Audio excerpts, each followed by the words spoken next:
Dahil sa takot na nararamdaman ni Steve na lumayo si Aki sa kanya, kahit pa sabihin na naguguluhan din siya sa nararamdaman niya, mas hinigpitan niya lalo ang pagkakayakap niya dito, na gusto niyang iparating kay Aki sa pamamagitan ng ginagawa niya na ayaw niya itong mawala sa kanya.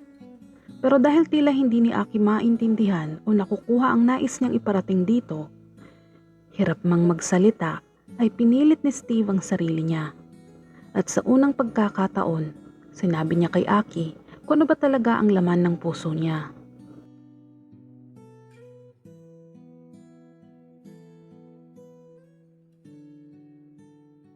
Ayokong mawala ka sa akin. Hindi dahil sa buntis ka. And I don't think na makakabalik pa tayo sa pagiging magkaibigan simula nang may mangyari sa atin dalawa. Hindi ako magsisinungaling sa'yo. I love ka totally, noon pa man. Pero after what happened between us, hindi na kaibigan ang tingin ko sa'yo. I will be honest. Ngayon ko lang na-realize na importante ka sa akin, Aki, na nandito ka rin sa puso ko. Hindi ko alam paano i-explain ang nararamdaman ko ngayon. Dahil kahit ako ay naguguluhan din. But I feel so much pain dito sa puso ko. Sa tuwing iniisip ko na lalayo ka sa akin. I don't know why. Pero hindi ko kaya. I never felt like this before kay Katholi. Pero sa'yo, you make my heart ache. And it's too painful na hindi ko kaya. So please give me a chance. Huwag kang lalayo sa akin. I don't want friendship anymore. I want more than that. Please, Aki. Mahinang sabi ni Steve na sapat naman na para marinig ni Aki. Mababakas din sa boses nito ang taos sa puso ang lahat ng sinasabi niya.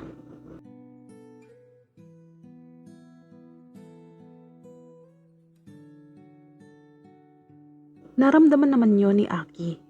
At dahil hindi nga siya makapaniwala sa sinasabi ni Steve sa kanya, lalo lang tumulo ang luha niya. Hindi dahil sa nasasaktan siya sa nangyayari. Yun ay dahil sa saya ng nararamdaman niya, na hindi na nga niya napigilan pa ang sarili niya at niyakap na rin niya ng mas mahigpit si Steve, na panay na rin ang pagtango niya dito. Indikasyon na pumapayag siya na bigyan ng chance si Steve. Naintindihan din naman niya kasi ang sinasabi nito sa kanya.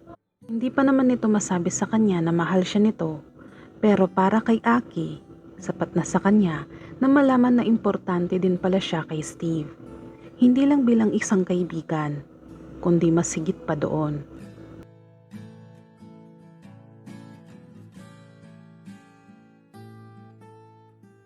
At dahil mahal nga ni Aki si Steve noon pa man, tila nabuhayan ng loob si Aki at nagkaroon siya ng pag-asa na isang araw ay mamahalin din siya ni Steve tulad ng pagmamahal niya dito. Labis naman ang saya ni Steve nang maramdaman ang pagtango ni Aki na ibig sabihin ay pumapayag ito sa gusto niya. At dahil sa labis na saya nga na nararamdaman ni Steve, lahat ng sakit at pag-aalala niya na mawawala ng tuluyan si Aki sa kanya ay bigla ding naglaho. Kaya naman mas lalo pa niya itong niyakap ng mahigpit na hindi na nga niya namamalayan na hinahalikan na rin niya ng ilang ulit ang tiyan nito. Yun ay dahil nakasubsob pa rin naman kasi ang mukha niya dito.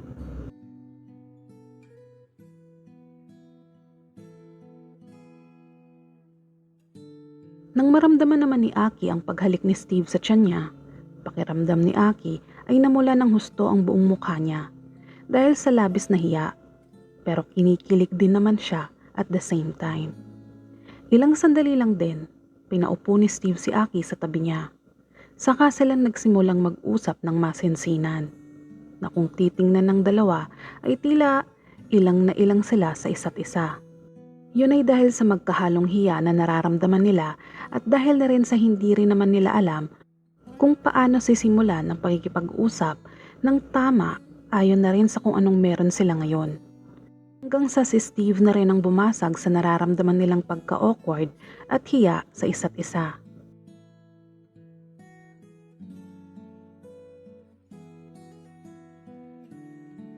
Pwede bang sa bahay ka na tumira ulit?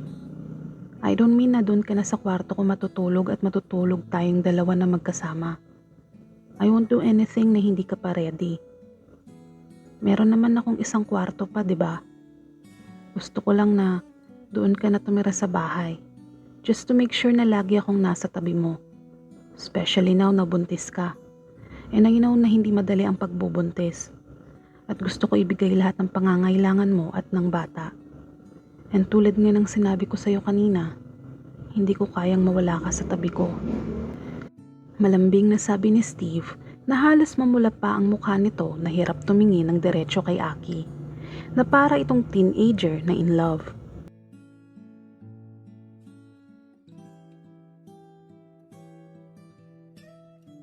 Natatawa naman si Aki sa nakikita kay Steve.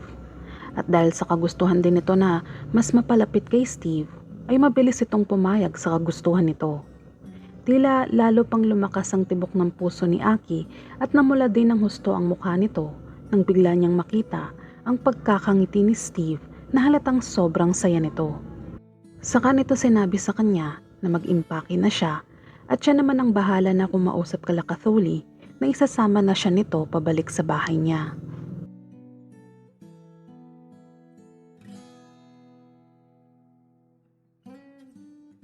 Halos sumabog naman ang puso ni Aki sa sobrang kaba. Yun ay dahil sa hindi niya lubos maisip na ang bilis ng pangyayari na magdedesisyon din si Steve na kunin siya ulit at patirahin sa bahay nito. Although labis ang saya na nararamdaman ni Aki, pero kinakabahan naman siya dahil hindi niya alam kung anong mangyayari sa kanila ni Steve ngayon. Paano sila makakapag-usap at makakakilos ng normal sa iisang bahay lang. Pero dahil sa kagustuhan din naman ni Aki na makasama nga si Steve, ay inalis na lamang niya ang pangamba o kaba na nararamdaman niya. Saka siya nagpaalam dito para makapagligpit na nga ng mga damit niya.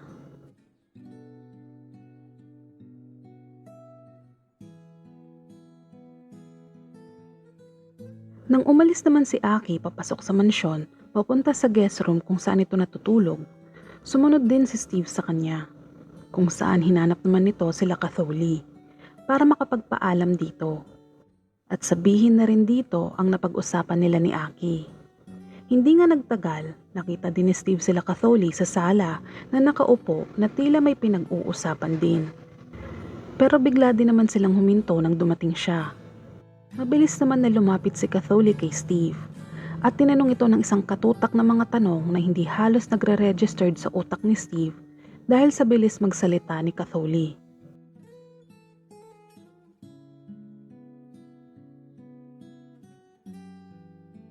Naintindihan naman ni Steve kung saan nanggagaling ang emosyon ni Katholi na halos halo-halo na nga. Pero mostly, pag-aalala at pagtatampo sa kanya. Kaya naman hinawakan ni Steve ang magkabilang balikat ni Katholi para pakalmahin ito. Napansin din ni Steve na tila hindi nagustuhan ni Drake ang paghawak niya sa balikat ni Katholi. Yun ay dahil sa alam niyang napaka-possessive nga nito at ayaw nitong may ibang humahawak sa mate niya. Pero hindi yun pinansin pa ni Steve at hinayaan niya na magalit si Drake na halos patayin na nga siya nito sa tingin. Kung hindi lang kay Lolo Samuel na nakahawak sa braso ni Drake para pigilan ito, malamang nasa harap na niya ito ngayon at sinusuntok na siya.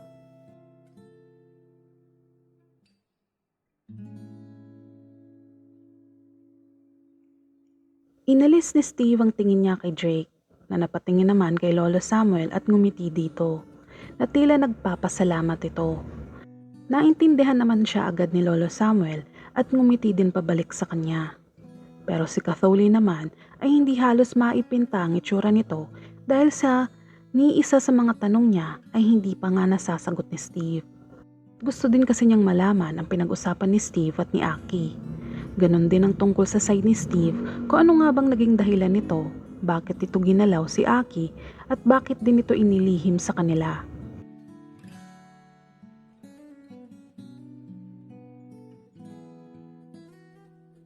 Seryosong tumingin naman si Steve kay Katholi na hindi pa rin inaalis ang pagkakahawak niya sa magkabilang balikat nito. Sa kanya tinitigan ng mukha ng babaeng una niyang minahal.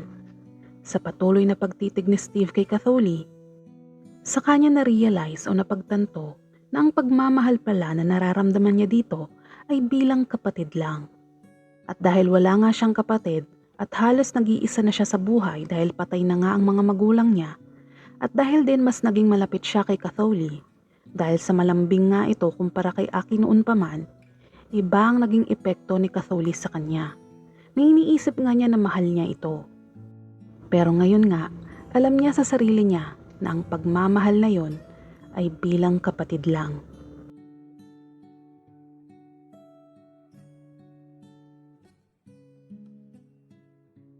Hindi rin maintindihan ni Steve ang sarili niya, kung bakit bigla-bigla din niyang nararamdaman ito ngayon, na halos kinukumpara na rin niya sa isip niya ang nararamdaman niya kay Catholi at kay Aki. Kaya naman ngumiti si Steve kay Catholi at huminga ng malalim. Saka sinabi dito lahat na napag-usapan nila ni Aki. Nalabis naman na kinatuwa ni Catholi na napaiyak pa ito dahil tila nabunutan siya ng tinik. Inaakala kasi ni Catholi na mahahati na nga siya sa dalawa dahil sa nangyari. Pero dahil in-explain ni Steve lahat sa kanya, naging panatag na rin ang loob ni Catholi. At labis ang tuwa niya nang malaman na may lihim na nga na pagtingin si Steve para kay Aki.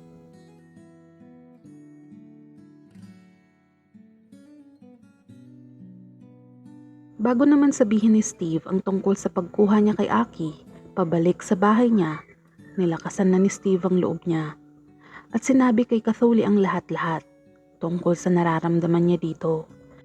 Nakinagulat naman ni Catholi at Lolo Samuel. Nalabis namang kinagalit ni Drake. Habang pinapakalma naman siya ni Hano na umupo na sa mga binti niya at yumakap ng mahigpit sa kanya.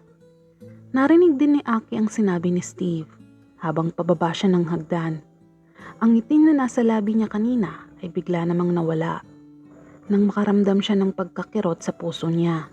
Pero bigla din naman itong nawala at napalitan ulit ng labis ng saya nang marinig ulit ang sinabi ni Steve.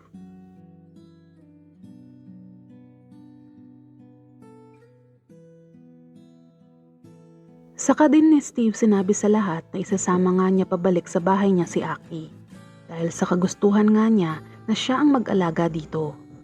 At gusto din niya na nasa tabi nito sa lahat ng oras, lalo na at magkakaanak na nga silang dalawa.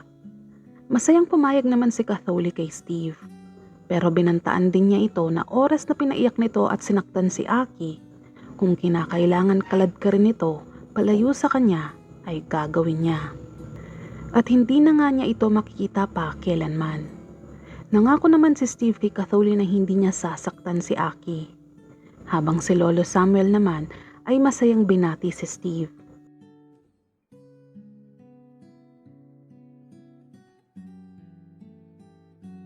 Pero bigla namang nagulat ang lahat nang maging seryoso si Steve na masamang nakatingin kay Drake.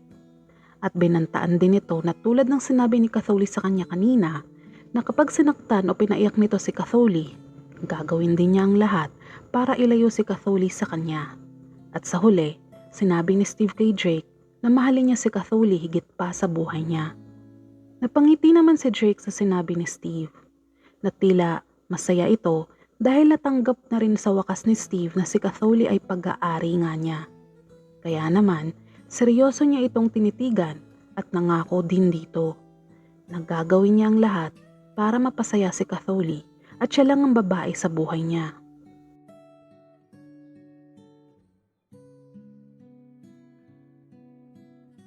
Ang galit at seryoso sa mukha naman ni Steve na nakatitig kay Drake ay bigla namang nawala. Na tila naging malumanay ito at sa unang pagkakataon ay ngumiti din ito kay Drake. Ngiting masaya at tanggap ang sinabi nito. Labis naman ang saya ng lahat dahil natapos na rin ang kaguluhan sa bawat panig. Tingin din ni Catholi, darating ang araw at magiging magkaibigan din si Drake at Steve, na magkakasundo din ang dalawa at matututunan din nilang magtiwala sa bawat isa. Hanggang dito na lamang po muna. Abangan ang susunod na kabanata. Shoutout po kay Kuya Rudy Albay, ganoon din po sa kanyang pinakamamahal na si Jeneline Albay, and shoutout din po kay Tita Jocelyn Ninette Albay, Hello po sa lahat. Thank you po sa walang sawang pakikinig ng stories ko. God bless po. And sa mga hindi pa pong nagsusubscribe sa YouTube channel ko, please do subscribe my YouTube channel and click the notification bell for more updates. Have a nice day! Sa mga gusto pong magpa-shoutout dyan, just comment down below para ma-shoutout ko po kayo sa next video.